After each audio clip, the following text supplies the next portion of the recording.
Hi friends, welcome to my channel. இன்னைக்கு நம்ம எப்படி ஒரு டேஸ்டியான ஜாக்ஃப்ரூட் சீட் ஃப்ரை பண்ணனும்னு பார்க்க போறோம். வாங்க எப்படி பண்ணனும்னு பார்க்கலாம்.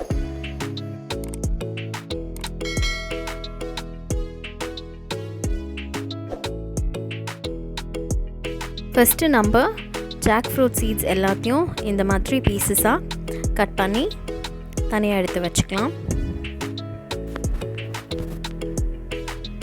ஸோ நான் இந்த மாதிரி பீசஸாக கட் பண்ணியிருக்கேன்.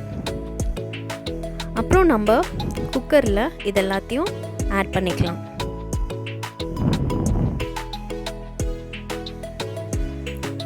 ஸோ குக்கரில் இதெல்லாமே சேர்த்தாச்சு. இப்போ தேவையான அளவு உப்பு சேர்த்துக்கலாம். அடுத்து சாம்பார் பொடி சேர்த்துக்கலாம். இப்போ நம்ம கொஞ்சம் தண்ணி விட்டுக்கலாம். அடுத்து இதை க்ளோஸ் பண்ணிவிட்டு 2 விசிலுக்கு நம்ம விடணும். வாங்க இப்போ நம்ம குக்கர் ஓப்பன் பண்ணி பார்க்கலாம். ஸோ ரெடி ஆகிடுச்சு. அடுத்து நம்ம ஒரு பேன் எடுத்துக்கலாம். இதில் கொஞ்சம் எண்ணெய் விட்டுக்கலாம். மஸ்டர்ட் ஆட் பண்ணிக்கோங்க. அடுத்தது ஆனியன்ஸ் ஆட் பண்ணிக்கலாம். ஸோ இதை கொஞ்சம் நல்லா வதக்கிக்கோங்க, அந்த ப்ரௌனிஷ் கலர் வர வரைக்கும். ஸோ அந்த கோல்டன் ப்ரௌனிஷ் கலர் வந்த அப்புறம் குக்கரில் இருந்த மிக்சரை இதோட சேர்த்துக்கலாம். ஸோ இதை கொஞ்சம் ஸ்டர் பண்ணிக்கோங்க.